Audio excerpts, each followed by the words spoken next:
जय हिंद साथियों, स्टडी रथ 101 YouTube channel में आप लोगों का स्वागत है। आज मैं आप लोगों को 7, 11 और 13 के विभाजिता के नियम से कैसे एग्जाम में क्वेश्चन बनते हैं वो आप लोगों को दिखाऊंगा और इसके विभाजिता का नियम भी सिखाऊंगा। तो अगर आप लोग चैनल पर नए हैं तो चैनल को सब्सक्राइब कर लीजिए। चलिए आज की वीडियो शुरू करते हैं। देखिए, जैसे हमने पहले विभाजिता का नियम पढ़ा था, तो जैसे ये 6 है, ठीक है, तो हम इसको 2 और 3 का फैक्टर करते थे, यानी 2 गुणे 3 करते थे। तो जो संख्या 2 और 3 दोनों से विभाजित होती थी वो संख्या 6 से विभाजित होती थी। तो इसी तरह हमारा 7, 11 और 13 है। जैसे 7 है, 11 है और 13 है, तो इनसे विभाजिता का नियम जब हम देखेंगे तो इनका हम गुणा करते हैं। तो 7, 11 और 13 का गुणा होता है 1001। तो जो संख्या 7, 11 और 13 इन तीनों से विभाजित होगी वो 1001 से विभाजित होगी, या इसका उल्टा कहें कि जो 1001 से विभाजित होगी वो 7, 11 और 13 इन तीनों से विभाजित होगी। तो 7, 11 और 13 यानी 1001 से जो संख्या विभाजित होती है वो इस फॉर्मेट में होती है, ABC ABC।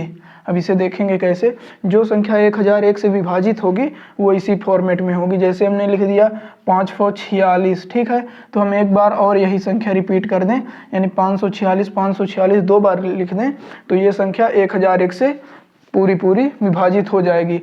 और 1001 से विभाजित हो जाएगी मतलब 7, 11 और 13 इन तीनों से विभाजित हो जाएगी। और जैसे लिख दें 221, जैसे हमने लिखा 221, तो एक बार फिर से हम 221 लिख दें ये, तो अब ये संख्या 1001 से विभाजित है, यानी 7, 11 और 13 से विभाजित है। तो आप लोग ये फॉर्मेट याद रखिएगा, ABC ABC, यानी संख्या जिस फॉर्मेट में शुरू वाली 3 होंगी वही लास्ट वाले 3 अंक होंगे, ठीक है। तो इससे एग्जाम में कैसे क्वेश्चन बनते हैं, जैसे मैं आप लोगों को एक क्वेश्चन दिखा रहा हूँ। मान लीजिए कि आपके एग्जाम में आ गया कि एक संख्या है 5 4 43 X Y Z, और ये संख्या 7, 11 और 13 इन तीनों से विभाजित है। तो हमसे पूछ लिया X प्लस Y गुणे Z। हमसे ये एग्जाम में पूछा है कि एक संख्या दी हुई है 6 अंक की 5 4 43 X Y Z, ये संख्या 7, 11, 13 तीनों से विभाजित है। तो हमसे X प्लस Y गुणे Z पूछ लिया। तो आप लोग डायरेक्ट दिमाग में लाइएगा कि 7, 11 और 13 से विभाजित है, मतलब ये 1001 से विभाजित होगी, और 1001 से विभाजित होने का मतलब है कि संख्या इस फॉर्मेट में होगी। तो ये 543 है, तो अगली संख्या भी 543 होगी, यानी X का मान आ गया 5, Y का 4 और Z का 3। तो हम ये अब निकाल देंगे, X प्लस Y बोला है तो X की जगह 5 लिखे, Y की जगह 4 और Z की जगह 3। तो सबसे पहले हम गुणा करते हैं बॉडमास के नियम से, ये हम लोग आगे चलकर पढ़ेंगे। तो 4 तिहाई 12 होगा और 12 5 17। तो इस क्वेश्चन का आंसर आ गया 17। अब आप लोगों को एक क्वेश्चन और इस पर दिखा देता हूँ कैसे आ सकता है।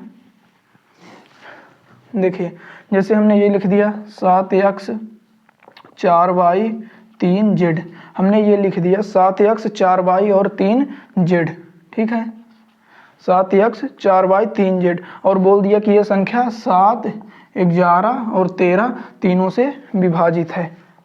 और हमने पूछ लिया कि X भागे Y गुणे Z, इसका आंसर हमें निकालना है।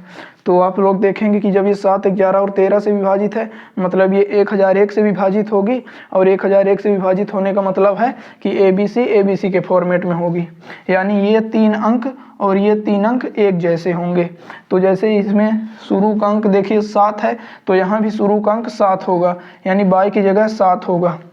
और अब यहाँ देखेंगे तो दूसरा अंक X है और यहाँ 3 है, यानी X की जगह 3 होगा, और यहाँ 4 है और यहाँ Z है, मतलब Z की जगह 4 होगा। ये आप लोगों को समझ में आ रहा है ना, मतलब ये 3 अंक और ये 3 अंक हमें एक जैसे रखने हैं। तो X का मान हो गया 3, Y हो गया 7 और Z हो गया 4। तो हमारा ये 734 बन गया। तो अब हमसे ये पूछा है तो हम पहले X बटे Y करेंगे, यानी 3 बटे 7 और गुणे Z यानी गुणे 4। तो ये 4 तिहाई 12 बटे 7 इसका राइट आंसर है। तो उम्मीद है आप लोगों को ये 7, 11, 13 का नियम समझ में आया होगा।